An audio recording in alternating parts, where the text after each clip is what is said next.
Pemuda miskin diejek seluruh desa karena merawat telur aneh. Tak disangka 1 bulan kemudian telur itu menetas jadi naga emas yang bikin semua orang menyesal.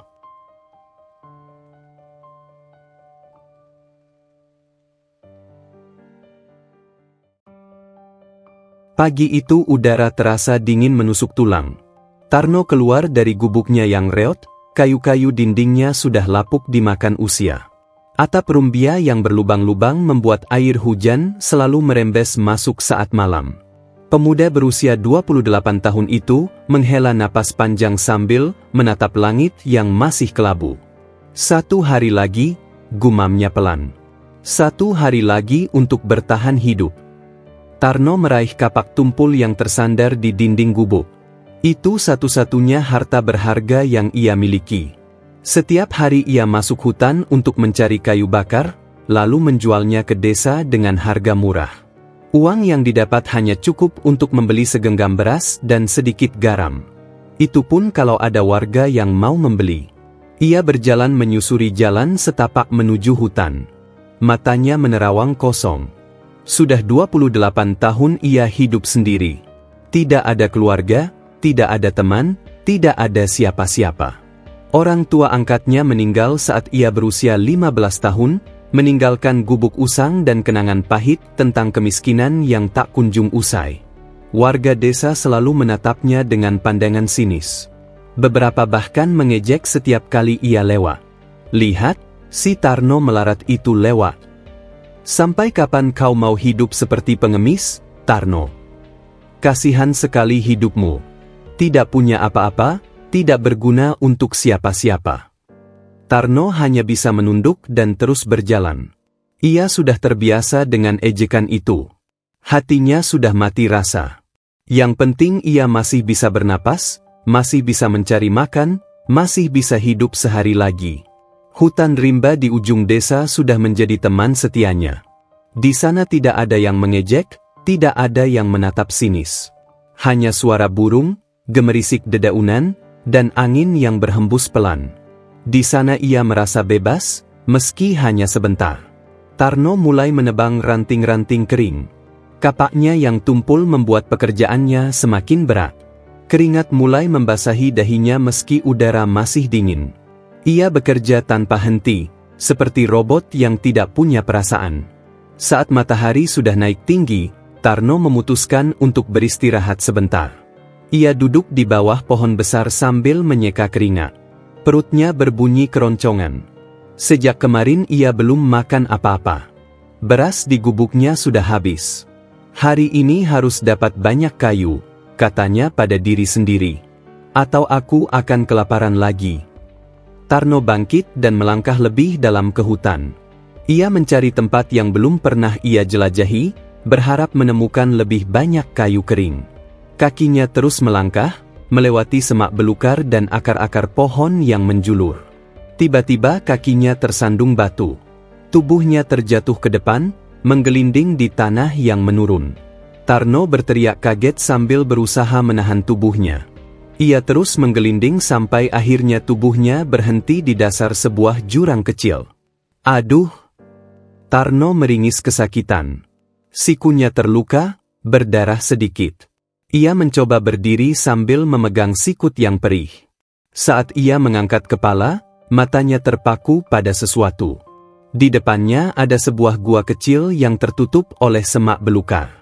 Gua itu seolah tersembunyi, tidak terlihat dari atas. Cahaya redup memancar dari dalam gua, warna keemasan yang samar-samar. Tarno mengernyit. Aneh. Kenapa ada cahaya di dalam gua? Rasa penasaran mengalahkan rasa sakitnya. Ia melangkah perlahan mendekati gua. Semak belukar ia singkirkan dengan tangan. Cahaya keemasan itu semakin terang. Tarno masuk ke dalam gua. Ruangan di dalamnya tidak besar, hanya seukuran gubuknya. Di tengah-tengah gua, di atas tumpukan batu yang tersusun seperti sarang, terbaring sebuah telur. Telur yang sangat besar, sebesar gong. Kulitnya berwarna putih keperakan dengan guratan-guratan emas yang bersinar. Cahaya lembut memancar dari dalam telur itu, menerangi seluruh gua. Tarno terpaku. Ia tidak bisa berkedip. Telur itu begitu indah, begitu ajaib, seolah bukan dari dunia ini. Tanpa sadar kakinya melangkah mendekat. Tangannya terangkat, ingin menyentuh telur itu. Saat jari-jarinya menyentuh kulit telur, kehangatan menjalar ke seluruh tubuhnya. Kehangatan yang aneh, tapi menenangkan. Seperti pelukan yang sudah lama ia rindukan. "Siapa kamu?" bisik Tarno pelan. Tiba-tiba dalam kepalanya terdengar bisikan halus. Bukan suara, tapi perasaan yang kuat. Perasaan yang mengatakan, "Bawa aku pulang. Rawat aku. Aku akan mengubah hidupmu." Tarno tersentak. Ia melepas tangannya dari telur. Jantungnya berdebar kencang. Apakah ia baru saja mendengar sesuatu? Atau itu hanya hayalannya karena terlalu lapar? Ia menatap telur itu lagi. Cahayanya semakin lembut, seperti memanggil-manggilnya. "Aku harus membawamu pulang?" tanya Tarno ragu. "Tapi kamu besar sekali. Berat pasti." Bisikan itu terdengar lagi dalam hatinya. Lebih kuat kali ini. "Bawa aku. Percayalah." Tarno terdiam lama. Pikirannya berkecamuk. Ini tidak masuk akal. Telur aneh yang bercahaya, bisikan gaib, semua ini seperti mimpi. Tapi entah kenapa, hatinya merasa ada harapan. Harapan kecil yang sudah lama mati di dalam dadanya. "Baiklah," katanya akhirnya. "Aku akan membawamu pulang. Apapun yang terjadi." Tarno mencoba mengangkat telur itu. Beratnya luar biasa. Ia sampai terengah-engah. Tapi ia tidak menyerah. Dengan susah payah ia memeluk telur itu erat-erat, lalu mulai berjalan keluar dari gua. Perjalanan pulang terasa sangat berat. Berkali-kali ia hampir jatuh. Keringatnya mengalir deras. Sikutnya yang terluka semakin perih. Tapi ia terus berjalan. Satu langkah demi satu langkah. Ia tidak tahu kenapa, tapi ia merasa harus melindungi telur ini. "Aku tidak akan meninggalkanmu," bisiknya pada telur itu. "Kita akan pulang bersama." Saat matahari mulai condong ke barat, Tarno akhirnya sampai di gubuknya. Tubuhnya lemas, hampir roboh. Ia meletakkan telur itu dengan hati-hati di atas tumpukan jerami di sudut gubuk. Telur itu masih bersinar lembut, menerangi gubuk yang gelap. Tarno duduk di lantai sambil mengatur napas. Ia menatap telur itu lama. Senyum tipis muncul di bibirnya. Senyum yang sudah lama tidak ia rasakan. "Entah kamu apa," katanya pelan. "Tapi aku merasa tidak sendirian lagi." Malam itu Tarno tidak tidur. Ia hanya duduk di samping telur, menatapnya dengan penuh rasa penasaran dan harapan. Di luar, angin malam berhembus dingin. Tapi di dalam gubuk, kehangatan dari telur itu membuat semuanya terasa berbeda. Untuk pertama kalinya dalam hidupnya yang penuh penderitaan, Tarno merasa punya sesuatu yang berharga. Sesuatu yang harus ia jaga. Sesuatu yang mungkin akan mengubah segalanya. "Aku akan merawatmu," bisiknya sambil menyentuh telur itu lagi. "Aku berjanji." Dan telur itu seolah menjawab dengan cahaya yang semakin hangat. Pagi itu Tarno terbangun dengan perasaan aneh. Semalaman ia tidur memeluk telur besar itu, merasakan kehangatan yang membuatnya nyaman. Untuk pertama kalinya dalam bertahun-tahun, ia tidur tanpa mimpi buruk. Namun ketenangan itu tidak bertahan lama. Saat ia keluar dari gubuk untuk mengambil air, ia melihat beberapa anak kecil mengintip dari balik pohon. Mata mereka membelalak penuh rasa ingin tahu. Tarno mengerutkan kening. "Kenapa kalian di sini?" tanya Tarno. Anak-anak itu langsung berlari sambil berteriak kencang. "Ibu! Bapak!" Si Tarno punya telur raksasa di gubuknya. Besar sekali. Bercahaya. Tarno merasakan dadanya sesak. Ia tahu apa yang akan terjadi selanjutnya. Berita di desa kecil seperti ini menyebar lebih cepat dari api yang membakar rumput kering. Tidak sampai 1 jam, gubuknya sudah dikelilingi puluhan warga. Mereka berkerumun di luar, berbisik-bisik sambil sesekali tertawa mengejek. Tarno berdiri di depan pintu gubuknya, melindungi telur yang ada di dalam. "Tarno, keluarlah!" teriak seseorang dari kerumunan. "Tunjukkan telur ajaibmu itu," seru yang lain, diikuti tawa ramai. Tarno keluar dengan langkah gontai. Wajahnya pucat. Ia sudah terbiasa dihina, tapi kali ini rasanya berbeda. Kali ini mereka mengejek sesuatu yang ia anggap berharga. Kerumunan terbuka. Muncullah seorang lelaki paruh baya dengan perut buncit dan kumis tebal. Pak Bedjo, kepala desa yang sudah berkuasa lebih dari 20 tahun. Wajahnya keras, matanya tajam dan penuh perhitungan. "Tarno," kata Pak Bedjo dengan nada meremehkan. "Aku dengar kau membawa pulang batu besar dari hutan? Atau telur katanya?" "Telur, Pak," jawab Tarno pelan. "Saya menemukan telur besar di gua." Tawa meledak dari kerumunan. Beberapa warga memegang perut mereka yang sakit karena tertawa terlalu keras. "Telur?" Pak Bedjo tersenyum sinis. "Telur apa? Telur dinosaurus? Atau telur raksasa?" Ia menatap ke arah warga. Dengar semua, si Tarno yang miskin dan bodoh ini mengira ia menemukan harta karun. Di samping Pak Bedjo berdiri seorang lelaki tinggi besar dengan bekas luka di pipi kirinya. Suto, tangan kanan kepala desa yang terkenal kejam dan tidak punya belas kasihan. Ia melangkah maju, menatap Tarno dengan pandangan menusuk. "Tarno," kata Suto dengan suara berat. "Kau pikir kau spesial? Kau pikir dengan membawa telur aneh itu hidupmu akan berubah?" Ia tertawa keras. "Kau hanya sampah desa ini. Sampah yang tidak berguna." Tarno mengepalkan tangannya. Amarah mulai menggerogoti dadanya. Tapi ia tahu ia tidak bisa melawan. Pak Bedjo dan Suto terlalu berkuasa. Jika ia melawan, mereka bisa mengusirnya dari desa. "Saya hanya ingin merawat telur itu dengan tenang," kata Tarno mencoba tetap sopan. "Saya tidak mengganggu siapa-siapa." "Tidak mengganggu?" Pak Bedjo melangkah lebih dekat. Napasnya yang bau tembakau menyeruak ke wajah Tarno. "Kau membuat desa ini jadi bahan tertawaan. Bagaimana jika ada tamu dari desa lain datang dan mendengar ada orang gila yang merawat batu besar seperti bayi?" "Itu bukan batu, Pak. Itu telur. Saya merasa." "Merasa apa?" potong Suto kasar. "Merasa istimewa? Merasa jadi pahlawan?"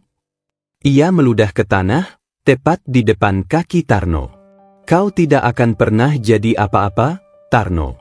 Kau lahir miskin, kau akan mati miskin. Itu takdirmu." Beberapa warga mengangguk setuju. Seorang ibu-ibu tua berteriak dari belakang, "Buang saja telur itu, Tarno. Itu cuma membawa sial." "Betul. Buang.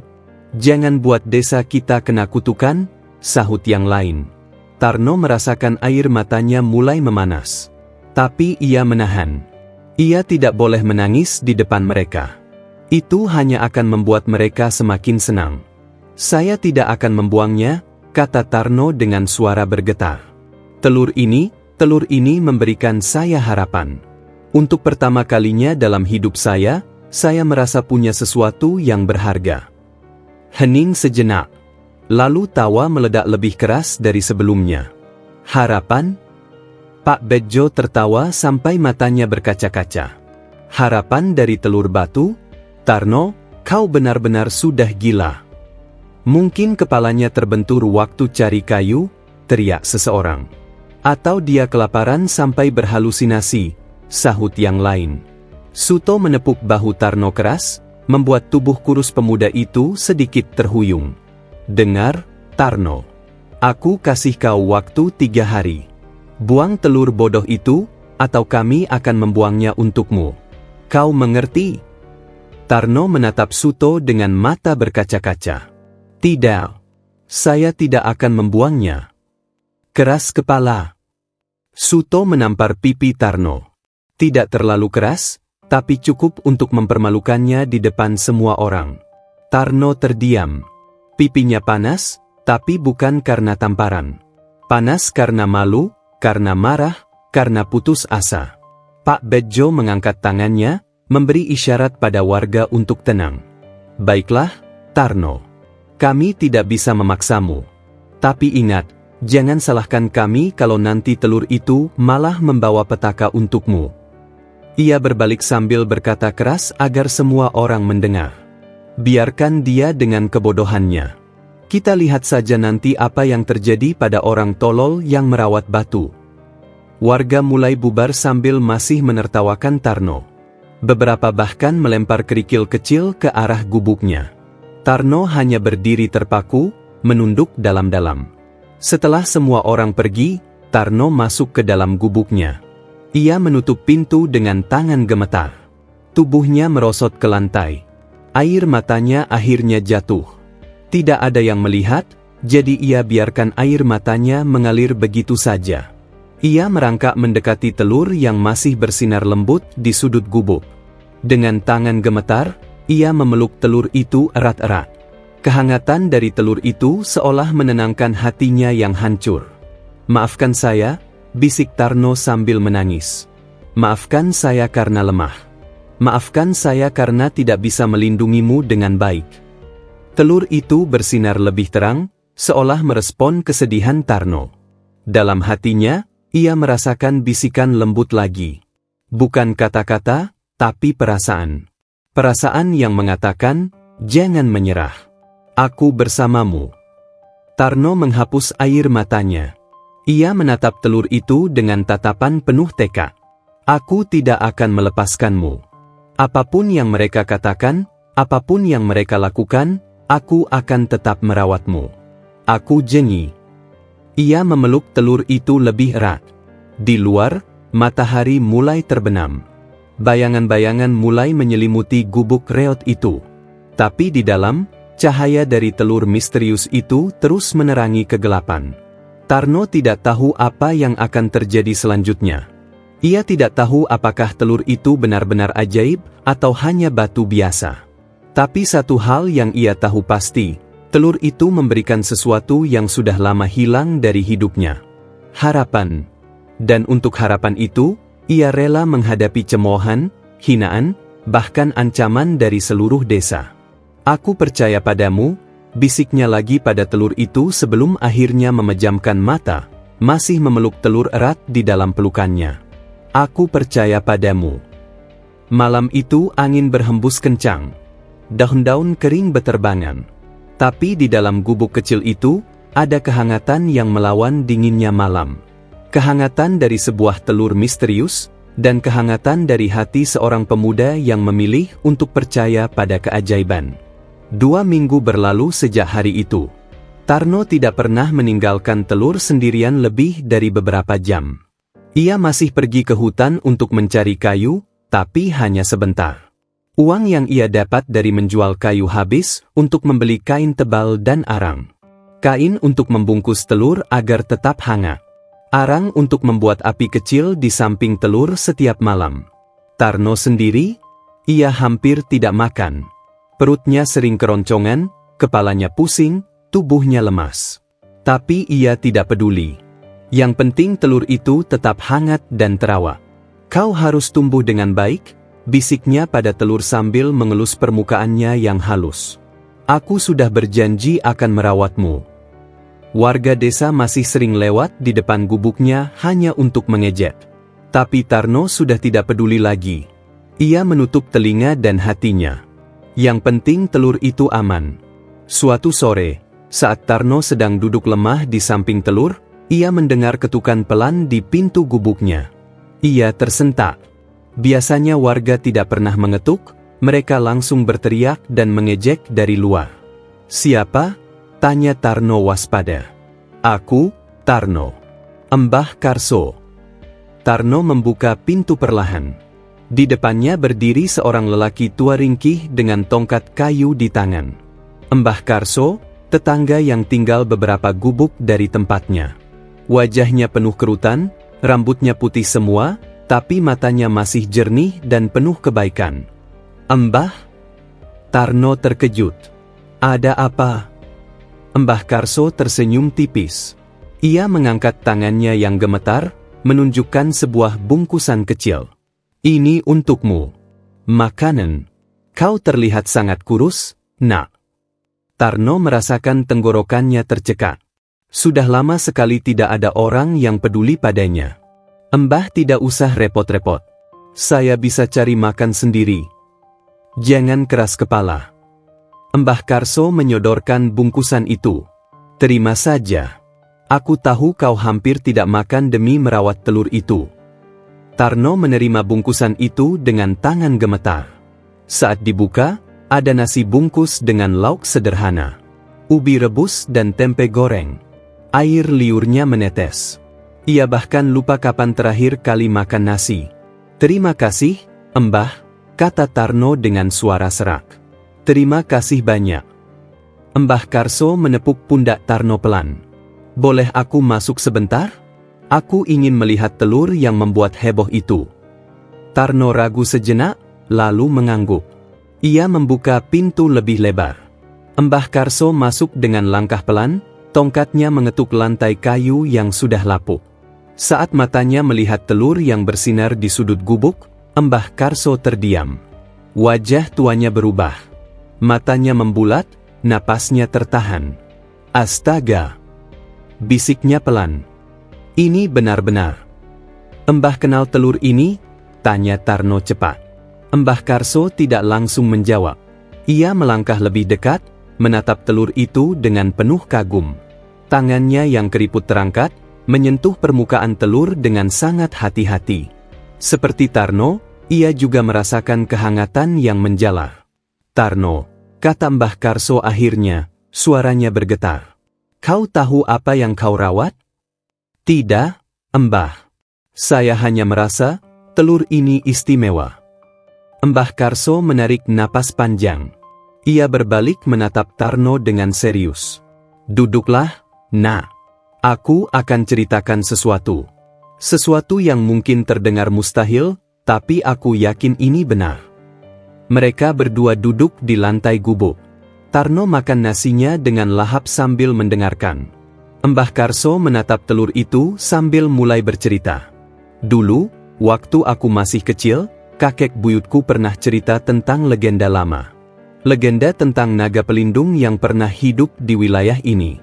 Naga itu melindungi desa dari bencana, memberi berkah pada tanah dan air, membuat hidup orang-orang makmur. Tarno berhenti mengunyah, menatap Mbah Karso dengan mata membulat. Tapi naga itu menghilang ratusan tahun lalu. Tidak ada yang tahu kemana. Ada yang bilang naga itu mati, ada yang bilang ia pergi ke tempat lain. Tapi kakek buyutku percaya bahwa naga itu meninggalkan sesuatu. Telur. Telur terakhirnya, tersembunyi di suatu tempat, menunggu orang yang tepat untuk menemukannya. Maksud Mbah, ini telur naga. Tarno hampir tidak percaya dengan kata-kata yang keluar dari mulutnya sendiri. Mbah Karso mengangguk perlahan. Aku tidak bisa memastikan. Tapi lihatlah telur ini, Tarno. Cahayanya, kehangatannya, ukurannya. Ini bukan telur biasa. Dan yang lebih penting, ia menatap Tarno dalam-dalam. Kau yang menemukannya. Dari semua orang di desa ini, kau yang dipilih. Kenapa saya? Tarno merasakan dadanya sesak. Saya orang paling miskin, paling rendah, paling tidak berguna di desa ini. Justru karena itu. Mbah Karso tersenyum lembut. Naga itu makhluk bijak. Mereka tidak memilih orang kaya atau berkuasa. Mereka memilih orang yang punya hati tulus, orang yang tahu arti perjuangan dan pengorbanan. Dan kau, Tarno, kau punya hati seperti itu. Tarno merasakan air matanya meleleh lagi. Tapi kali ini bukan karena sedih. Ia tidak tahu ini perasaan apa. Haru? Bahagia? Takjub? Tapi Mbah, katanya sambil menghapus air mata. Kalau ini benar telur naga, apa yang harus saya lakukan? Saya tidak tahu cara merawat naga. Saya bahkan tidak tahu telur ini kapan akan menetas. Lakukan apa yang sudah kau lakukan sekarang, jawab Mbah Karso bijak. Rawat dengan tulus, jaga dengan kasih sayang. Telur ini akan menetas pada waktunya. Percaya saja. Mereka terdiam sejenak, menatap telur yang masih bersinar lembut. Di luar, matahari mulai terbenam. Cahaya jingga menyusup masuk melalui celah-celah dinding gubuk. "Mbah," kata Tarno pelan. "Pak Bejo dan Suto, mereka mengancam saya. Mereka bilang saya harus buang telur ini." Mbah Karso menghela napas berat. "Aku tahu. Aku dengar kabar itu. Pak Bejo memang kepala desa yang keras. Dan Suto?" Ia menggeleng. "Suto itu berbahaya, Nak. Hati-hati dengan dia." "Tapi saya tidak akan menyerah, Mbah. Apapun yang terjadi. Aku tahu kau tidak akan menyerah." Mbah Karso berdiri perlahan dengan bantuan tongkatnya. "Karena itu, mulai sekarang, setiap hari aku akan bawakan makanan untukmu. Kau harus tetap kuat. Kau tidak bisa merawat telur kalau tubuhmu sendiri lemah." "Tapi Mbah, saya tidak bisa." "Tidak usah menolak." Mbah Karso mengangkat tangannya. "Anggap saja ini investasi. Kalau telur itu benar-benar naga, mungkin suatu hari aku juga dapat berkahnya." Ia tersenyum jahil. Tarno tertawa pelan. Sudah lama ia tidak tertawa. "Terima kasih, Mbah. Saya tidak tahu harus berkata apa lagi." "Tidak perlu berkata apa-apa. Jagalah telur itu baik-baik. Dan jagalah dirimu sendiri." Mbah Karso berjalan menuju pintu, lalu berhenti sejenak. "Tarno, satu pesan dariku. Jangan ceritakan pada siapa-siapa tentang apa yang aku katakan. Soal naga ini. Kalau Pak Bejo dan Suto tahu, mereka akan lebih keras lagi padamu." "Saya mengerti, Mbah." Setelah Mbah Karso pergi, Tarno merasa ada yang berubah dalam dirinya. Bukan hanya karena perutnya kenyang untuk pertama kali dalam 2 minggu. Tapi karena ada seseorang yang percaya padanya. Seseorang yang tidak menertawakan atau menghina pilihannya. Ia mendekati telur dan memeluknya lagi. Cahaya dari telur itu sedikit lebih terang dari biasanya. Dan Tarno bisa bersumpah, ia merasakan denyutan kecil dari dalam telur. Seperti detak jantung yang sangat pelan. "Kau hidup," bisiknya dengan penuh takjub. "Kau benar-benar hidup." Malam itu Tarno tidur dengan lebih tenang. Perutnya kenyang, hatinya hangat, dan harapannya semakin kuat. Ia tidak tahu apa yang akan terjadi selanjutnya. Tapi ia tahu satu hal pasti. Ia tidak sendirian lagi. Ada Mbah Karso yang percaya padanya. Dan ada makhluk kecil di dalam telur yang sedang tumbuh, menunggu waktu untuk keluar dan mengubah segalanya. Tarno tersenyum dalam tidurnya. Mimpinya malam itu penuh cahaya keemasan dan sayap-sayap besar yang membentang luas di langit. Malam itu berbeda. Tarno merasakan ada yang aneh sejak matahari terbenam. Telur yang biasanya bersinar lembut, kini cahayanya berkedip-kedip. Seperti ada sesuatu yang bergerak di dalamnya. "Ada apa denganmu?" bisik Tarno sambil mengelus telur. Tangannya bisa merasakan getaran dari dalam. Getaran yang semakin kuat setiap menitnya. Tarno tidak bisa tidur. Ia duduk di samping telur, menatapnya dengan cemas dan penuh harap. Jam terus berjalan. Tengah malam lewat. Tapi getaran itu semakin keras. Tiba-tiba, retakan kecil muncul di permukaan telur. Tarno tersentak. Jantungnya berdebar sangat kencang. "Kau akan keluar? Sekarang?" Retakan itu melebar. Cahaya emas menyembur keluar dari celah-celah retakan. Cahaya itu sangat terang, menerangi seluruh gubuk. Bahkan cahayanya tembus keluar melalui celah-celah dinding. Suara retak semakin keras. Seperti kaca yang pecah perlahan. Tarno mundur sedikit, memberi ruang. Tangannya gemetar. Antara takut dan bahagia. Ini saat yang sudah ditunggunya selama sebulan penuh. Di luar, warga desa mulai terbangun. Cahaya terang dari gubuk Tarno terlihat sampai ke ujung desa. Satu persatu mereka keluar dari rumah, menatap ke arah gubuk reot itu dengan wajah penuh tanya. "Apa itu?" bisik seorang ibu sambil menggendong anaknya. "Cahaya dari gubuk si Tarno," jawab tetangganya. "Telurnya." Pasti telurnya. Dalam waktu singkat, puluhan warga sudah berkumpul di luar gubuk Tarno. Mereka berdiri agak jauh, takut tapi penasaran. Pak Bejo dan Suto juga datang, wajah mereka tegang. "Apa yang terjadi di sana?" tanya Pak Bejo pada Suto. "Entahlah, Pak. Tapi cahayanya sangat aneh." Di dalam gubuk, retakan di telur semakin besar. Tarno mendengar suara seperti tangisan kecil dari dalam. Tangisan halus, tapi jelas terdengar. Hatinya mencelos. "Aku di sini," kata Tarno lembut. "Jangan takut. Aku ada di sini." Seketika, telur itu pecah. Cahaya emas meledak mengisi seluruh ruangan. Tarno menutup matanya sejenak, silau. Saat ia membuka mata lagi, ia melihat sesuatu yang tidak akan pernah ia lupakan sepanjang hidupnya. Di tengah pecahan kulit telur, berdiri seekor makhluk kecil. Naga. Tubuhnya seukuran kucing, bersisik emas berkilau. Sayap kecil terlipat di punggungnya, cakar tajam tapi mungil di keempat kakinya. Yang paling menakjubkan adalah matanya. Mata berwarna hijau zamrud yang jernih, menatap Tarno dengan tatapan penuh pengertian. Naga kecil itu bergerak. Langkahnya gontai, masih lemah. Ia berjalan perlahan mendekati Tarno, lalu mengeluarkan suara kecil. Seperti erangan lembut. Tarno tidak bisa bergerak. Ia terpaku. Air matanya mengalir tanpa bisa ditahan. Kau benar-benar ada." Naga kecil itu sampai di depan Tarno. Ia mendongak, menatap wajah pemuda itu. Lalu dengan gerakan yang sangat lembut, ia menyentuhkan kepalanya ke dada Tarno. Tarno merasakan kehangatan luar biasa menjalar ke seluruh tubuhnya. Bukan kehangatan fisik, tapi kehangatan yang menyentuh jiwa. Ia mengerti. Naga ini mengenalnya. Naga ini menyayanginya. Dengan tangan gemetar, Tarno mengangkat naga kecil itu. Ringan sekali, seperti mengangkat burung. Ia memeluknya erat ke dada. "Selamat datang," bisiknya sambil menangis. "Selamat datang ke dunia." Naga kecil itu mengeluarkan suara lembut lagi.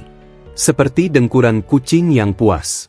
Di luar, warga desa mendengar suara itu. Suara yang asing, tapi jelas bukan suara manusia atau hewan biasa. "Apa itu?" bisik seseorang ketakutan. "Masuk saja. Kita harus lihat apa yang terjadi," seru yang lain. Pak Bejo mengangkat tangannya. "Tunggu. Jangan gegabah. Kita tidak tahu apa yang ada di dalam." Tapi rasa penasaran mengalahkan ketakutan. Beberapa warga pemberani maju mendekati pintu gubuk. Salah satu dari mereka mendorong pintu yang tidak terkunci. Pintu terbuka. Cahaya emas menyembur keluar. Warga yang di depan mundur kaget. Tapi mereka tidak lari. Mereka malah mengintip ke dalam. Dan mereka melihatnya. Tarno duduk di tengah gubuk, memeluk makhluk bersisik emas. Makhluk dengan sayap kecil dan mata hijau yang bersinar. Makhluk yang hanya ada dalam dongeng dan legenda. "Naga," bisik seseorang tercekat. "Itu, naga." Suara itu menyebar. Warga yang di belakang ikut maju, ingin melihat. Kerumunan semakin ramai. Suara-suara kagum, takut, dan tidak percaya bercampur jadi satu. Tarno menatap mereka semua. Wajahnya basah oleh air mata, tapi matanya penuh keberanian. "Ya," katanya dengan suara keras. "Ini naga. Saya sudah merawat telurnya selama sebulan. Dan sekarang dia lahir." Hening sesaat. Lalu Pak Bejo memecah keheningan. "Tarno, kau, bagaimana ini bisa terjadi?" "Saya menemukan telurnya di hutan. Saya merawatnya dengan tulus. Dan dia menetas." Tarno berdiri perlahan, masih memeluk naga kecil itu. "Kalian semua mengejek saya. Kalian bilang saya gila. Tapi lihat sekarang. Kalian yang salah." Suto melangkah maju, wajahnya pucat. "Tarno, ini berbahaya. Naga itu bisa menyerang kita." "Dia tidak akan menyerang siapa-siapa." Tarno menatap Suto tajam. Dia makhluk yang damai. Dia hanya akan melindungi yang menyayanginya. Mbah Karso mendorong diri melalui kerumunan. Wajah tuanya berseri-seri. Aku sudah bilang, kan? Katanya pada Tarno. Telur itu istimewa. Dan kau yang dipilih untuk merawatnya. Beberapa warga mulai berbisik-bisik. Ada yang kagum, ada yang takut, ada yang mulai iri. Kalau dia punya naga, dia bisa jadi kaya. Naga itu bisa bawa berkah atau kutukan. Kenapa Tarno yang dapat? Dia orang paling miskin di desa ini. Pak Bedjo menatap naga kecil itu dengan pandangan sulit dibaca. Ada kekaguman, tapi juga ada ketakutan. Dan ada sesuatu yang lain. Sesuatu yang gelap. Kecemburuan. Tarno, kata Pak Bedjo dengan suara yang berusaha tenang. Sebagai kepala desa, aku harus memastikan keamanan warga. Naga itu, kita harus tahu dia tidak berbahaya. Dia tidak berbahaya, Pak, jawab Tarno tegas. Dia baru lahir. Dia bahkan belum bisa terbang. Saat itu, naga kecil itu mengangkat kepalanya dari pelukan Tarno. Ia menatap kerumunan warga dengan mata hijaunya yang jernih. Lalu ia mengeluarkan suara. Bukan suara mengancam, tapi suara lembut seperti lagu. Beberapa warga tertegun. Suara itu indah, menenangkan. Dengar, bisik seorang nenek. Suaranya seperti lantunan doa. Naga kecil itu mengepakkan sayapnya yang masih mungil. Tidak bisa terbang, tapi gerakannya anggun. Cahaya emas memancar dari tubuhnya, menerangi wajah-wajah warga yang menatapnya. Untuk sesaat, semua orang terdiam. Terpesona oleh makhluk ajaib di hadapan mereka. Tarno menatap naga kecil itu dengan penuh kasih sayang. Aku akan beri kamu nama, bisiknya lembut. Nama yang indah, sesuai dengan dirimu. Ia berpikir sejenak, lalu tersenyum. Aji. Aku akan panggil kamu Aji. Yang berarti mulia dan berharga. Naga kecil itu menoleh menatap Tarno. Matanya seolah berbinar, seperti mengerti dan menerima nama itu.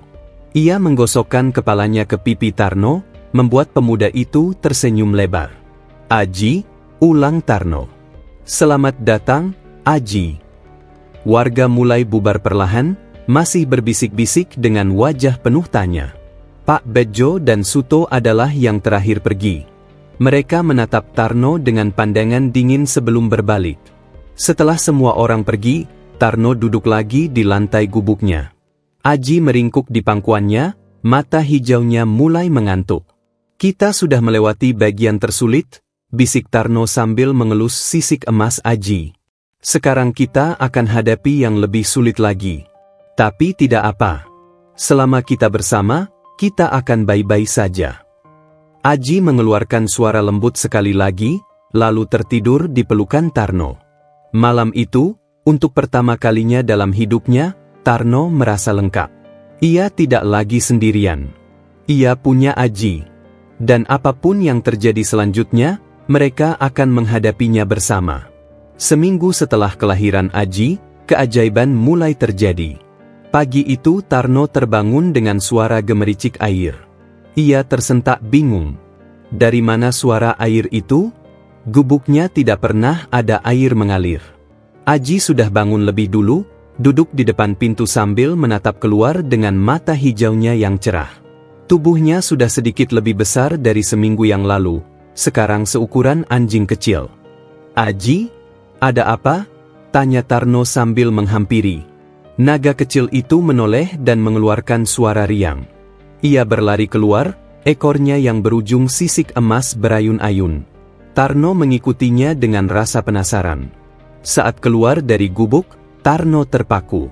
Di samping gubuknya, di tanah yang kemarin masih kering dan gersang, kini muncul mata air jernih. Air itu mengalir dari celah batu kecil, membentuk genangan kecil yang airnya sangat bersih. Tarno bisa melihat dasar genangan dengan jelas. Dari mana ini datang? Bisik Tarno tidak percaya. Aji berjalan mendekat ke mata air itu.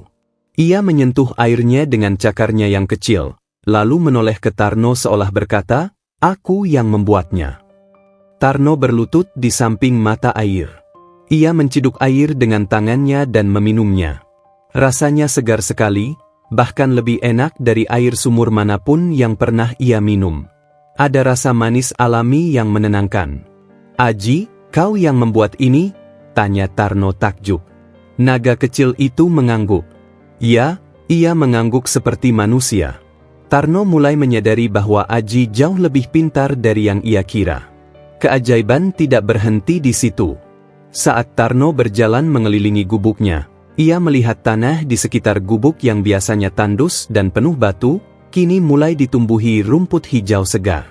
Bahkan ada beberapa tunas bunga kecil yang mulai bermunculan. "Ini bagaimana bisa?" Tarno menyentuh rumput itu. Benar-benar rumput asli, bukan hayalannya. Aji berjalan di atas rumput itu, dan setiap langkahnya, rumput seolah tumbuh lebih hijau. Cahaya emas samar memancar dari kakinya. Tarno duduk di tanah, menatap Aji dengan mata berkaca-kaca. "Kau membawa berkah, Aji. Seperti yang Mbah Karso ceritakan. Kau benar-benar naga pelindung." Aji menghampiri Tarno dan melingkarkan tubuhnya di pangkuan pemuda itu. Mereka duduk bersama, menikmati pagi yang cerah. Tapi ketenangan itu tidak bertahan lama. Beberapa warga yang kebetulan lewat melihat perubahan di sekitar gubuk Tarno. Mereka berhenti, menatap dengan mata membelalak. Berita itu menyebar dengan cepat. Sebelum matahari naik tinggi, gubuk Tarno sudah dikelilingi puluhan warga yang ingin melihat sendiri. "Lihat, ada mata air di sana. Dan tanahnya jadi subur. Padahal kemarin masih tandus. Pasti ulah naga itu." Tarno keluar dari gubuknya dengan Aji di sampingnya. Warga menatap mereka dengan pandangan berbeda dari seminggu lalu. Bukan lagi ejekan atau hinaan, tapi kagum bercampur takut dan iri. Seorang warga memberanikan diri bertanya, "Tarno, apa yang terjadi di sini? Kenapa tanah sekitar gubukmu jadi begini?" "Aji yang melakukannya," jawab Tarno jujur. "Sepertinya dia punya kekuatan untuk menyuburkan tanah. Dan mata air itu? Juga Aji." Warga saling berbisik. Ada yang takjub, ada yang takut, ada yang mulai merasa iri. Pak Bedjo muncul dari kerumunan, wajahnya tegang. Di sampingnya Suto menatap Aji dengan pandangan curiga. "Tarno," kata Pak Bedjo dengan nada yang berusaha terdengar tenang. "Naga itu, dia punya kekuatan yang besar ternyata." "Ya, Pak," jawab Tarno. "Tapi dia tidak berbahaya. Dia hanya membuat tanah jadi lebih baik." "Untuk sekarang," potong Suto tajam. "Tapi bagaimana kita tahu dia tidak akan jadi berbahaya nanti? Kekuatan sebesar itu bisa jadi ancaman." Tarno menatap Suto dengan tegas. "Aji tidak akan jadi ancaman. Dia makhluk yang baik." Aji seolah mengerti percakapan itu. Ia melangkah maju, menatap Suto dan Pak Bedjo. Lalu ia mengangkat salah satu cakarnya. Cahaya emas memancar dari cakarnya, dan tiba-tiba di tanah depan mereka tumbuh sekuntum bunga merah yang sangat indah. Warga terperangah. Bahkan Pak Bedjo dan Suto terdiam. "Lihat," kata Tarno. "Dia tidak berbahaya. Dia hanya ingin membawa kebaikan." Tapi di mata Pak Bedjo dan Suto, itu bukan rasa kagum yang muncul. Itu kecemasan. Kekuatan Aji berarti kekuatan Tarno. Dan kekuatan Tarno bisa mengancam posisi mereka. Hari-hari berikutnya, keajaiban terus terjadi. Suatu malam, Aji mengepakkan sayapnya yang mulai membesar. Sisik-sisik emas jatuh dari tubuhnya. Bukan sisik yang lepas karena sakit, tapi sisik yang memang harus diganti seiring pertumbuhannya. Sisik-sisik itu jatuh ke lantai gubuk, berkilauan seperti emas murni. Tarno mengambil salah satu sisik itu. Keras seperti logam, tapi ringan. Dan yang paling mengejutkan, sisik itu benar-benar berharga. Keesokan harinya, Tarno membawa beberapa sisik ke pasar. Seorang pedagang logam mulia melihatnya dan mata lelaki itu hampir keluar dari tempatnya. Ini emas murni. Bahkan lebih murni dari emas manapun yang pernah aku lihat, kata pedagang itu. Dari mana kau dapat ini, Tarno? Hadiah, jawab Tarno singkat. Mau beli? Pedagang itu langsung membayar dengan harga tinggi. Uang yang didapat Tarno dari menjual hanya 3 sisik sudah cukup untuk membeli bahan-bahan memperbaiki gubuknya dan membeli makanan untuk beberapa minggu. Tarno pulang dengan hati gembira. Untuk pertama kalinya ia punya uang yang cukup. Ia tidak perlu kelaparan lagi. Hari itu juga, ia mulai memperbaiki gubuknya. Mengganti kayu yang lapuk, menambal atap yang bocor, bahkan membeli tikar baru untuk tidur. Gubuknya masih sederhana, tapi sudah jauh lebih layak. Aji melihat semua itu dengan mata berbinar. Ia senang melihat Tarno bahagia. Tapi Tarno tidak lupa pada kebaikan orang lain. Sore itu ia mendatangi gubuk Mbah Karso dengan membawa beras, laupau, dan beberapa potong kain. Mbah, kata Tarno sambil menyerahkan barang-barang itu. Ini untuk Mbah. Terima kasih sudah membantu saya waktu susah. Mbah Karso menatap barang-barang itu dengan mata berkaca-kaca. Tarno, kau tidak perlu. Mbah yang mengajarkan saya untuk percaya pada keajaiban, potong Tarno lembut. Sekarang keajaiban itu nyata. Dan saya ingin berbagi berkah ini dengan Mbah. Mbah Karso memeluk Tarno erat. Kau anak yang baik, Tarno. Jangan pernah berubah. Apapun yang terjadi nanti, tetaplah baik hati. Tarno juga berbagi dengan beberapa warga miskin yang selama ini tidak pernah mengejeknya. Ia memberi mereka beras dan uang secukupnya. Mereka berterima kasih dengan tulus. Tapi tidak semua orang senang dengan perubahan Tarno. Malam itu, di rumah besar Pak Bedjo, kepala desa itu duduk dengan wajah murung. Di depannya duduk Suto dengan wajah yang sama tegangnya. Tarno sekarang punya kekuatan, kata Pak Bedjo pelan. Naga itu memberinya kekayaan, membuat tanahnya subur. Warga mulai menatapnya dengan kagum. Ini berbahaya untuk posisi kita. Suto mengangguk. Betul, Pak. Kalau dibiarkan, Tarno bisa jadi lebih berkuasa dari kita. Warga bisa mulai mendengarkan dia, bukan kita. Kita harus lakukan sesuatu, kata Pak Bedjo sambil mengepalkan tangannya. Sebelum terlambat. Maksud Bapak? Pak Bedjo menatap Suto dengan pandangan dingin. Kita harus menyingkirkan naga itu. Kalau naga itu hilang, Tarno akan jadi tidak berdaya lagi. Dia akan kembali jadi pemuda miskin yang bisa kita kendalikan. Suto tersenyum tipis, senyum yang jahat. Aku punya ide, Pak. Tapi kita harus hati-hati. Kita tidak bisa bertindak gegabah. Aku percaya padamu, Suto.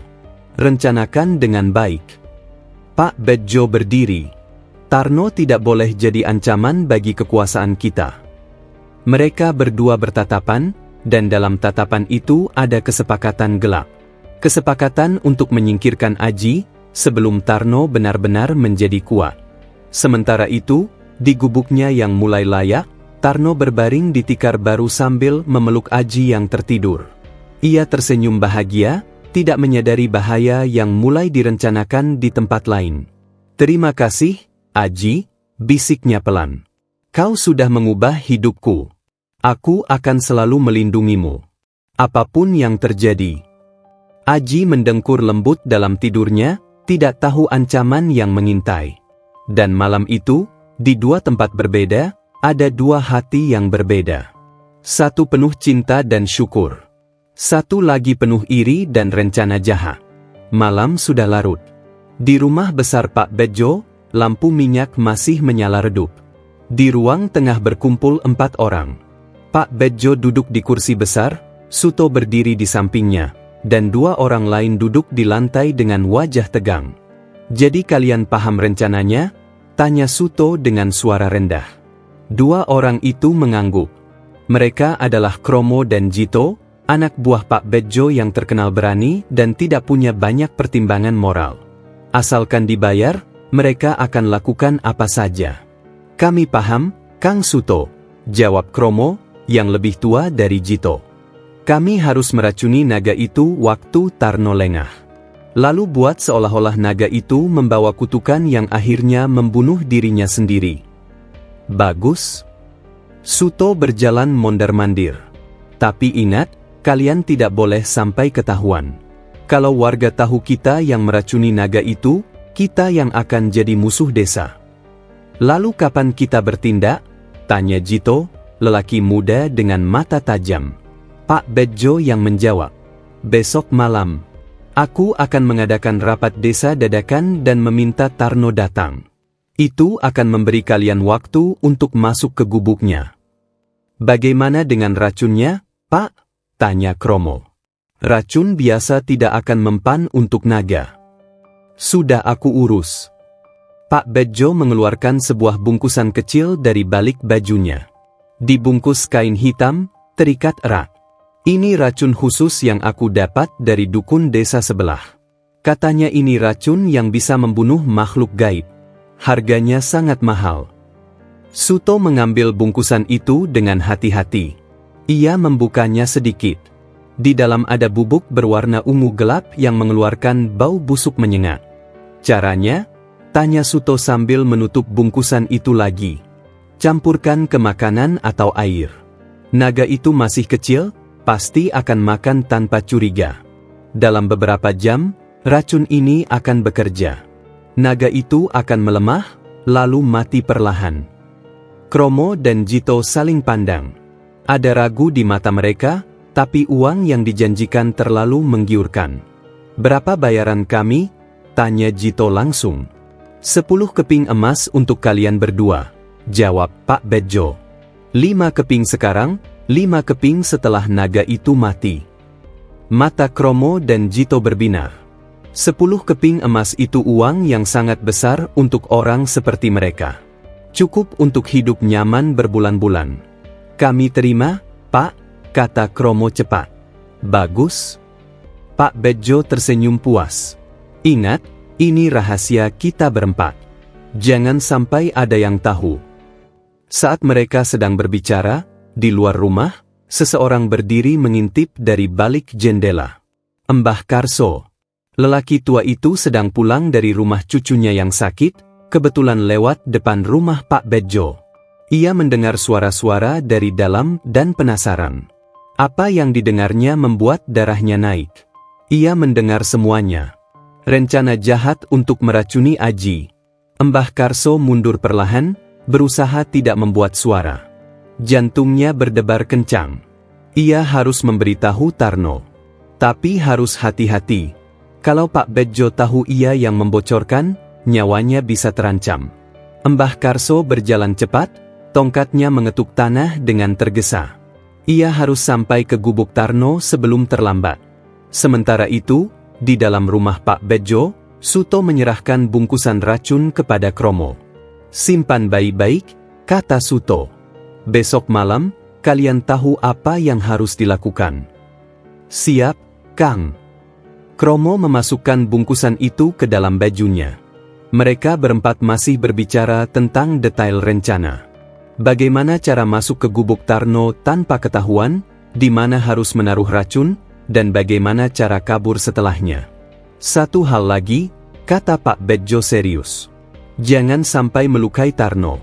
Kita hanya ingin menyingkirkan naga itu. Kalau Tarno terluka atau mati, warga akan curiga. Tenang saja, Pak, jawab Jito. Kami hanya akan fokus ke naga itu. Setelah semuanya selesai, Kromo dan Jito pamit pulang. Pak Bedjo dan Suto duduk sendirian di ruangan itu. Apa kau yakin rencana ini akan berhasil? Tanya Suto. Pak Bedjo menghela napas. Harus berhasil.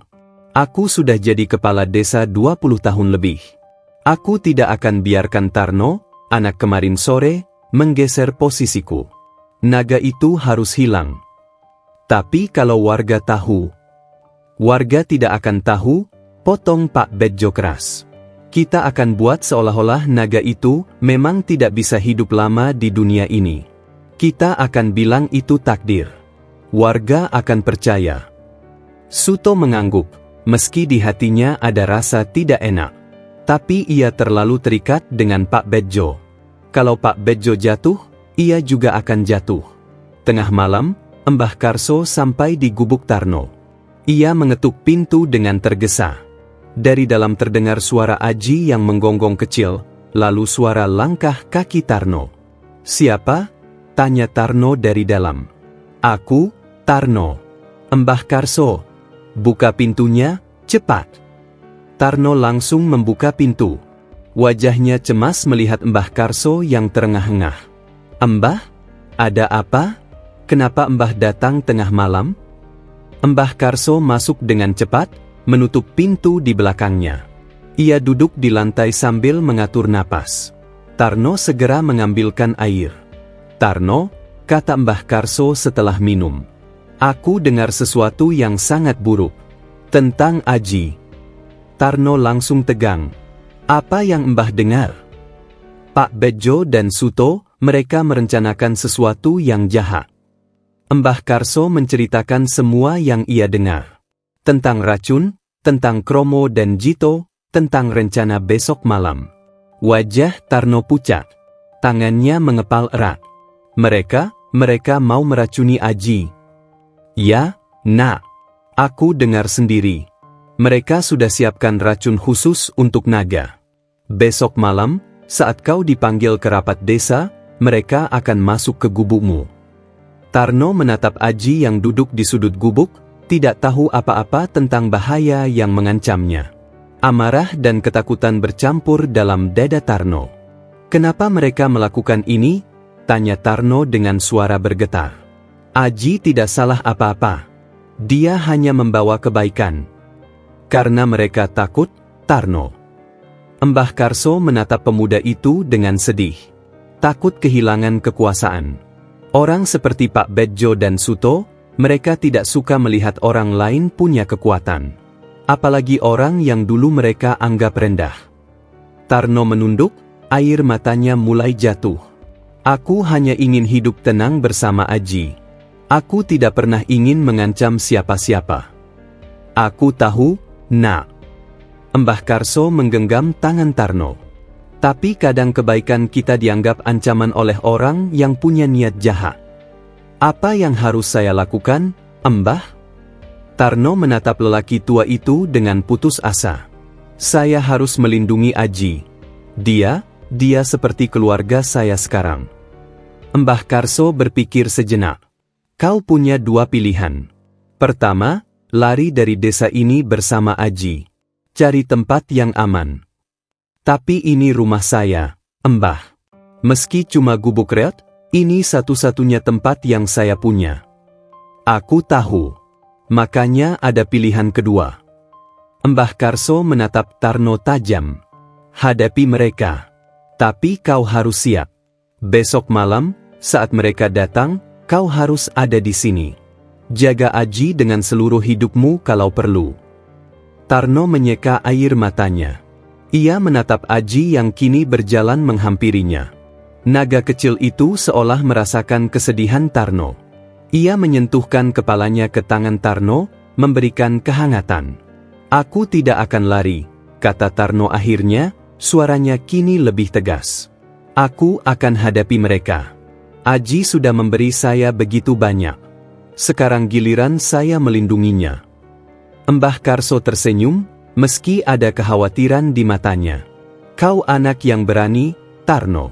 Tapi ingat, mereka berempat. Pak Bedjo, Suto, dan dua anak buahnya. Kau harus hati-hati." "Aku tahu, Mbah. Tapi aku tidak punya pilihan lain." Mereka berdua terdiam sejenak. Aji duduk di tengah-tengah mereka, mata hijaunya menatap bergantian ke Tarno dan Mbah Karso. "Besok," kata Mbah Karso pelan, "kalau kau dipanggil ke rapat desa, jangan pergi. Itu jebakan. Tetaplah di sini, jaga Aji." "Saya akan tetap di sini, Mbah. Apapun yang terjadi." Mbah Karso berdiri perlahan. "Aku harus pulang sebelum ada yang curiga. Tapi ingat, Tarno. Besok malam, kau tidak sendirian. Kalau ada apa-apa, teriak saja. Aku akan datang, meski tubuh tua ini sudah lemah. Terima kasih, Mbah. Terima kasih sudah memperingatkan saya. Setelah Mbah Karso pergi, Tarno mengunci pintunya erat-erat. Ia duduk bersandar di dinding, memeluk Aji. Besok malam mereka akan datang, bisiknya pada Aji. Mereka mau menyakitimu. Tapi aku tidak akan biarkan. Aku akan melindungimu dengan seluruh hidupku. Aku janji. Aji mengeluarkan suara lembut, menggosokkan kepalanya ke dada Tarno. Seolah berkata, aku percaya padamu. Malam itu Tarno tidak tidur. Ia terus berjaga, memeluk Aji erat. Di luar, angin berhembus dingin. Bulan tertutup awan hitam. Seolah alam tahu akan ada badai yang datang besok malam. Dan Tarno, pemuda yang dulu lemah dan selalu mengalah, kini siap bertarung untuk melindungi satu-satunya makhluk yang ia sayangi di dunia ini. Senja sudah tiba. Langit berwarna jingga kemerahan, seperti terbakar. Tarno duduk di depan gubuknya, memeluk Aji yang sudah seukuran kambing kecil. Matanya menatap jalanan, menunggu. Ia tahu mereka akan datang malam ini.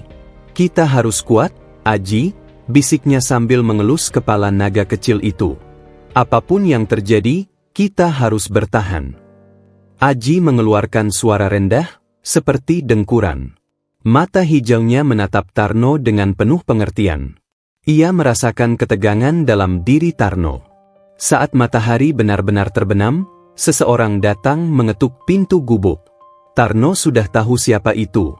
Tarno, teriak suara dari luar. Pak Bejo memanggil kau ke balai desa. Ada rapat penting. Tarno tidak menjawab. Ia tetap duduk di dalam, memeluk Aji lebih erat. Tarno, kau dengar tidak? Ini perintah kepala desa. Teriak suara itu lagi, lebih keras. Katakan pada Pak Bejo, jawab Tarno dengan suara keras. Saya tidak bisa datang malam ini. Saya harus jaga Aji. Hening sejenak. Lalu terdengar langkah kaki menjauh dengan tergesa. Tarno tahu, berita ini akan sampai ke Pak Bejo. Dan Pak Bejo akan tahu rencananya ketahuan. Tapi Tarno tidak peduli. Yang penting ia ada di sini, melindungi Aji. Tidak sampai 1 jam, langkah kaki terdengar lagi. Kali ini lebih banyak. Tarno berdiri, memposisikan diri di depan kandang kecil tempat Aji biasa tidur. Ia mengambil tongkat kayu, satu-satunya senjata yang ia punya. Pintu gubuk dibuka paksa. Masuk 4 orang. Pak Bejo, Suto, Kromo, dan Jito. Wajah mereka tegang melihat Tarno sudah bersiap. Jadi kau sudah tahu, kata Pak Bejo dingin. Siapa yang membocorkan? Tidak penting siapa yang membocorkan, jawab Tarno tegas. Yang penting, kalian tidak akan menyentuh Aji. Suto tertawa sinis. Kau pikir kau bisa melawan kami berempat dengan tongkat itu? Jangan bodoh, Tarno. Aku tidak bodoh. Aku hanya melindungi keluargaku. Keluarga? Pak Bejo melangkah maju. Itu naga, Tarno. Bukan keluarga. Itu makhluk yang akan membawa bencana pada desa ini. Bohong! Tarno berteriak. Aji membawa berkah, bukan bencana. Kalian yang iri karena kalian takut kehilangan kekuasaan. Wajah Pak Bejo memerah. Berani sekali kau bicara seperti itu padaku. Saya bicara yang benar, Pak. Selama ini Bapak hanya ingin berkuasa. Bapak tidak peduli pada warga. Yang Bapak peduli hanya posisi dan kekayaan Bapak sendiri. Suto mengambil sebilah pisau dari pinggangnya. Cukup bicara. Enyahlah, Tarno. Atau kau yang akan terluka. Tarno mengangkat tongkatnya, bersiap. Kalau mau ke Aji, kalian harus lewati saya dulu. Bodoh. Suto menerjang maju. Tarno mengayunkan tongkatnya. Tapi Suto lebih cepat. Ia menangkis tongkat itu dengan tangannya, lalu mendorong Tarno hingga tersungkur. Kromo, Jito, Ambil naga itu, perintah Pak Bejo. Kromo dan Jito berlari menuju Aji. Naga kecil itu mundur ke sudut, mengeluarkan suara memperingatkan. Tapi mereka tidak peduli. Jangan! Tarno bangkit dan berlari, mencoba menghalangi. Tapi Suto menahannya, mencengkeram bajunya erat. Lepaskan saya! Tarno berontak sekuat tenaga. Kromo sudah sampai di depan Aji. Ia mengeluarkan bungkusan kecil berisi racun ungu. Maaf, naga kecil. Ini bukan kehendak kami. Ini hanya pekerjaan. Saat Kromo hendak menaburkan racun itu, Aji bergerak cepat. Ia melompat, cakarnya yang kecil menggores tangan Kromo. Bukan luka dalam, tapi cukup membuat Kromo menjerit dan menjatuhkan bungkusan racun. Sialan! Kromo menggebrak lantai. Jito mencoba menangkap Aji dari belakang. Tapi naga kecil itu terlalu gesit. Ia terbang rendah, sayapnya yang masih kecil mengepak kencang. Belum bisa terbang tinggi, tapi cukup untuk menghindari tangkapan. Tarno melihat kesempatan. Ia menyikut perut Suto sekuat tenaga. Suto melepaskan cengkeramannya sambil meringis. Tarno berlari ke arah Aji. Aji, ke sini! Aji terbang menuju Tarno. Pemuda itu menangkap naga kecil itu dan memeluknya erat. Aku tidak akan lepaskan kau. Kepung mereka, teriak Pak Bejo. Keempat orang itu mengelilingi Tarno dan Aji. Tidak ada jalan keluar. Tarno mundur hingga punggungnya menyentuh dinding gubuk. Kau tidak punya pilihan lagi, Tarno, kata Pak Bejo dengan suara mengerikan. Serahkan naga itu, atau kami akan mengambilnya dengan paksa. Tidak akan pernah. Tarno menatap mereka semua dengan mata berapi-api. Kalau kalian mau Aji, kalian harus bunuh saya dulu. Suto mengangkat pisaunya. Kalau itu maumu. Tiba-tiba Aji mengangkat kepalanya. Matanya yang hijau berubah menyala terang. Dari mulutnya keluar suara raung yang keras, sangat keras untuk ukuran tubuhnya yang kecil. Keempat orang itu terhenti, tersentak kaget. Aji melompat turun dari pelukan Tarno. Tubuhnya mulai bersinar terang, cahaya emas yang sangat menyilaukan. Cahaya itu semakin kuat, memenuhi seluruh gubuk. Apa yang terjadi? Teriak Kromo sambil menutup matanya. Dari tubuh Aji keluar ledakan cahaya. Bukan ledakan yang merusak, tapi ledakan energi murni. Cahaya itu menyapu seluruh ruangan, menembus dinding gubuk, menyebar keluar. Pak Bejo, Suto, Kromo, dan Jito terlempar ke belakang. Mereka jatuh tersungkur, tidak sadarkan diri sesaat. Cahaya dari gubuk Tarno terlihat dari seluruh desa. Terang sekali, seperti matahari kedua yang muncul di tengah malam. Warga desa terbangun. Mereka keluar dari rumah, menatap ke arah gubuk Tarno dengan wajah takjub dan takut. Apa itu? Cahaya dari gubuk Tarno. Ayo kita ke sana. Puluhan warga berlari menuju gubuk Tarno. Mbah Karso juga ikut, tongkatnya berdetak cepat di tanah. Di dalam gubuk, cahaya mulai meredup. Aji berdiri di tengah-tengah, tubuhnya masih bersinar samar. Di sekelilingnya tergeletak 4 orang yang mulai sadar. Tarno menatap Aji dengan kagum dan sedikit takut. Aji, apa yang kau lakukan? Aji menoleh ke Tarno. Matanya kembali normal, lembut. Ia berjalan menghampiri Tarno dan menyentuhkan kepalanya ke tangan pemuda itu. Seolah berkata, aku melindungimu. Seperti kau melindungiku. Pak Bejo bangkit dengan susah payah. Wajahnya pucat, tubuhnya gemetar. Kekuatan seperti apa ini? Kekuatan untuk melindungi, jawab Tarno tegas. Aji tidak akan menyerang kalau tidak diserang. Tapi kalian menyerangnya. Kalian mendapat balasannya. Suto mencoba berdiri, tapi kakinya lemas. Kita salah perhitungan. Pintu gubuk terbuka lebar. Warga desa berkerumun di luar, menatap ke dalam dengan mata membelalak. Mereka melihat semuanya. Pak Bejo, Suto, Kromo, dan Jito tergeletak lemah. Tarno berdiri dengan Aji di sampingnya. "Apa yang terjadi di sini?" tanya seorang warga. Tarno melangkah maju. Suaranya keras, jelas terdengar oleh semua orang. "Pak Bejo dan Suto mencoba meracuni Aji. Mereka membawa racun dan menyerang kami." Warga mulai bergumam, menatap Pak Bejo dan Suto dengan pandangan kecewa dan marah. "Itu tidak benar," bantah Pak Bejo lemah. Kami dengar semuanya, Pak Bejo," potong Mbah Karso yang muncul dari kerumunan. "Aku yang membocorkan rencana kalian pada Tarno. Aku dengar sendiri percakapan kalian kemarin malam." Warga semakin ribut. Beberapa mulai berteriak, "Pengkhianat! Kalian mencoba membunuh naga pembawa berkah. Tidak pantas jadi pemimpin." Pak Bejo menatap sekeliling dengan putus asa.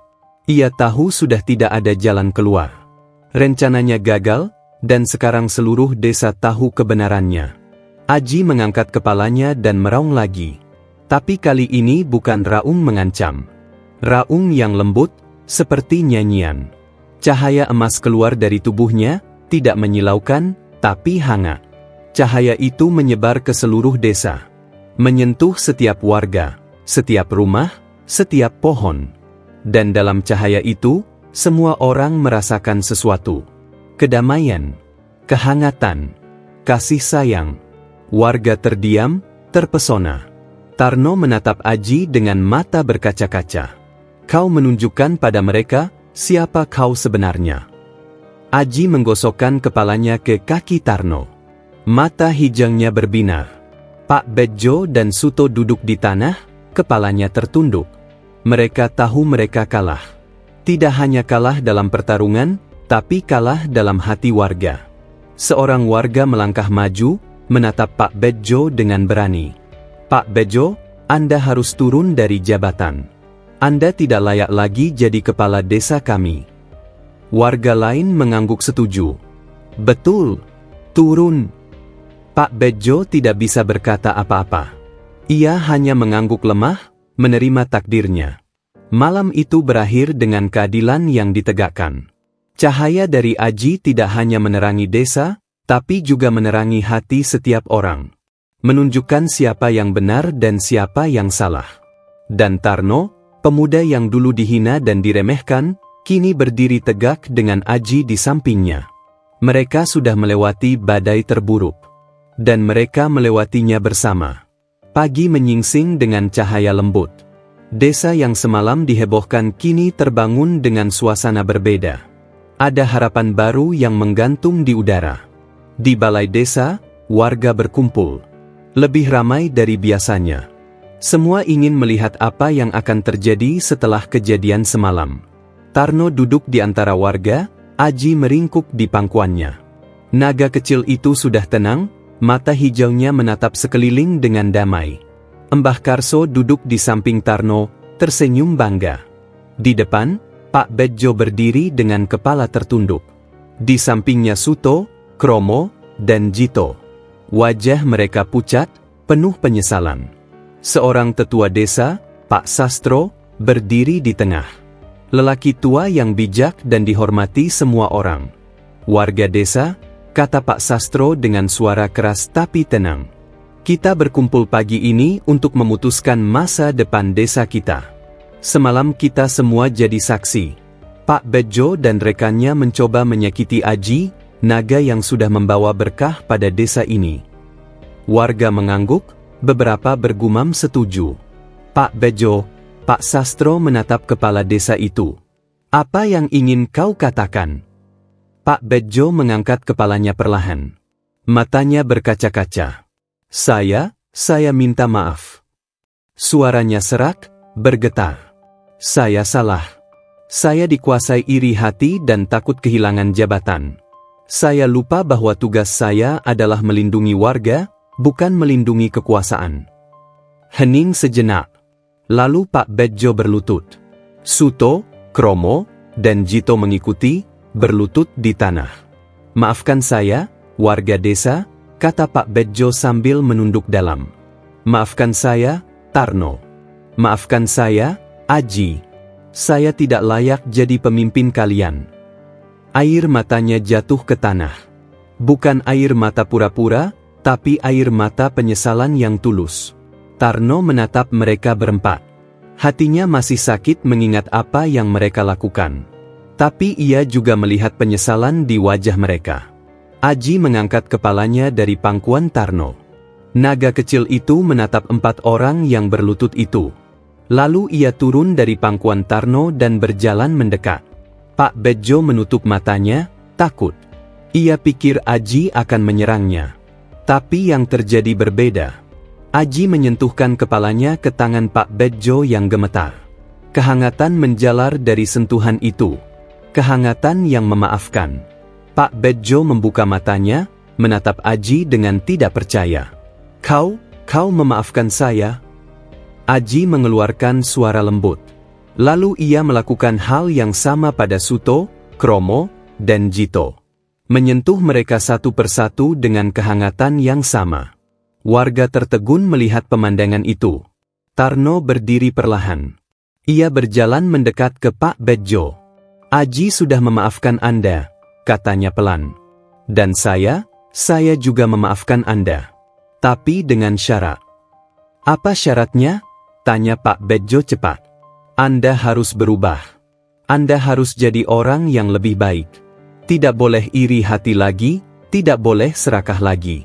Dan yang paling penting, Anda harus turun dari jabatan kepala desa. Pak Bedjo mengangguk cepat. Saya akan turun. Saya akan berubah. Saya janji. Pak Sastro melangkah maju. Kalau begitu, mulai hari ini, Pak Bedjo bukan lagi kepala desa kita. Kita akan pilih pemimpin baru. Pemimpin yang bijak dan adil. Warga bertepuk tangan. Beberapa bahkan bersorak gembira. Seorang warga mengangkat tangannya. Saya usul Tarno jadi kepala desa baru. Tarno? Tapi dia masih muda, kata yang lain ragu. Justru karena muda, dia punya semangat baru. Dan dia sudah terbukti berani dan tulus. Warga mulai berbisik-bisik. Beberapa setuju, beberapa masih ragu. Tarno mengangkat tangannya, meminta perhatian. Terima kasih atas kepercayaan kalian. Tapi saya tidak mau jadi kepala desa. Warga terkejut. Kenapa? Karena saya bukan orang yang tepat, jawab Tarno jujur. Saya hanya pemuda sederhana yang ingin hidup tenang bersama Aji. Saya tidak punya pengalaman memimpin. Yang saya inginkan hanya kedamaian. Pak Sastro tersenyum. Kau bijak, Tarno. Tidak semua orang yang punya kekuatan mau jadi pemimpin. Itu tanda kau punya hati yang benar. Kalau begitu siapa yang akan jadi kepala desa? Tanya seorang warga. Tarno menatap Pak Sastro. Saya pikir Pak Sastro yang paling tepat. Beliau bijak, adil, dan dihormati semua orang. Warga langsung bersorak setuju. Betul, Pak Sastro. Kami pilih Pak Sastro. Pak Sastro terkejut. Tapi aku sudah tua. Justru karena tua, Bapak punya pengalaman dan kebijaksanaan, kata Tarno tersenyum. Desa ini butuh pemimpin seperti Bapak. Akhirnya Pak Sastro menerima. Dengan suara bulat, warga memilihnya jadi kepala desa yang baru. Pak Bedjo menyerahkan jabatannya dengan tulus, meski ada kesedihan di wajahnya. Setelah pertemuan selesai, warga mulai bubar. Tapi mereka tidak langsung pulang. Mereka mendekati Tarno satu persatu, meminta maaf atas perlakuan buruk mereka selama ini. Maafkan kami, Tarno. Kami sudah mengejekmu. Kami salah menilaimu. Ternyata kau orang yang baik. Terima kasih sudah memaafkan Pak Bedjo. Kau punya hati yang mulia. Tarno menerima semua permintaan maaf itu dengan tersenyum. Tidak ada dendam di hatinya. Hanya rasa syukur karena semuanya berakhir dengan baik. Mbah Karso menepuk pundak Tarno. Kau sudah dewasa, Nak. Aku bangga padamu. Terima kasih, Mbah. Tanpa Mbah, kami tidak akan selamat. Siang itu, Aji terbang mengelilingi desa. Sayapnya sudah lebih kuat, bisa terbang lebih tinggi dan lebih lama. Dari atas, ia menyebarkan cahaya emas yang memberkati setiap sudut desa. Tanah yang tandus jadi subur. Air sumur yang keruh jadi jernih. Tanaman yang layu jadi segar kembali. Desa itu berubah jadi desa yang makmur dan penuh kehidupan. Warga menatap ke langit, melihat Aji terbang dengan anggun. Mereka tersenyum, bersyukur punya naga pelindung seperti Aji. Tarno berdiri di depan gubuknya yang sudah diperbaiki jadi rumah kecil yang layak. Sederhana, tapi nyaman. Ia menatap Aji dengan mata berbinar. "Kita sudah melewati semuanya, Aji," bisiknya saat naga kecil itu mendarat di sampingnya. "Dari saat aku menemukan telurmu, sampai saat ini. Semuanya tidak mudah. Tapi kita berhasil." Aji menggosokkan kepalanya ke pipi Tarno. Mata hijaunya penuh kasih sayang. Mbah Karso menghampiri mereka, membawa 2 mangkuk nasi. "Makan siang. Kalian pasti lapar setelah semua yang terjadi." Mereka bertiga duduk di depan rumah, makan bersama sambil melihat matahari bersinar terang. Desa terlihat damai. Anak-anak bermain, orang tua bekerja di sawah dengan gembira, pedagang berjualan dengan senyum. "Ini yang namanya kedamaian," kata Mbah Karso sambil mengunyah. "Kedamaian yang datang setelah badai. Dan kedamaian ini tidak akan bertahan kalau kita tidak jaga," tambah Tarno. "Makanya kita harus selalu ingat pelajaran ini. Bahwa iri hati dan serakah hanya bawa kehancuran. Yang membawa kebahagiaan adalah keikhlasan dan kasih sayang."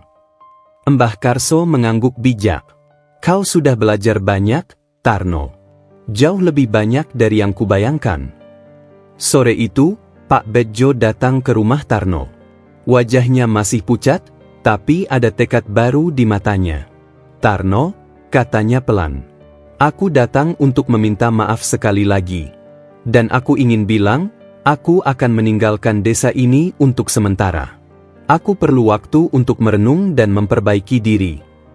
"Kemana Pak Bedjo akan pergi?" tanya Tarno. "Ke gunung. Ada pertapaan di sana. Aku akan belajar tentang kehidupan yang lebih bermakna." Tarno mengulurkan tangannya. "Semoga perjalanan Bapak membawa pencerahan. Dan kalau Bapak sudah berubah, desa ini akan selalu terbuka untuk Bapak." Pak Bedjo menjabat tangan Tarno dengan erat. Air matanya jatuh lagi. "Terima kasih, Tarno. Terima kasih sudah mengajarkanku arti memaafkan." Setelah Pak Bedjo pergi, Tarno duduk lagi di depan rumahnya. Aji meringkuk di pangkuannya, hangat dan nyaman. Matahari mulai terbenam, menciptakan lukisan indah di langit. "Aji," bisik Tarno sambil mengelus sisik emas naga kecil itu. "Kau tahu tidak? Dulu aku selalu merasa sendirian. Aku pikir hidupku tidak punya arti. Tapi kau datang dan mengubah semuanya." Aji menatap Tarno dengan mata hijau yang jernih. "Kau mengajarkan aku bahwa kesabaran itu penting. Kau mengajarkan aku bahwa kebaikan akan selalu menang. Dan yang paling penting, kau mengajarkan aku bahwa aku tidak sendirian.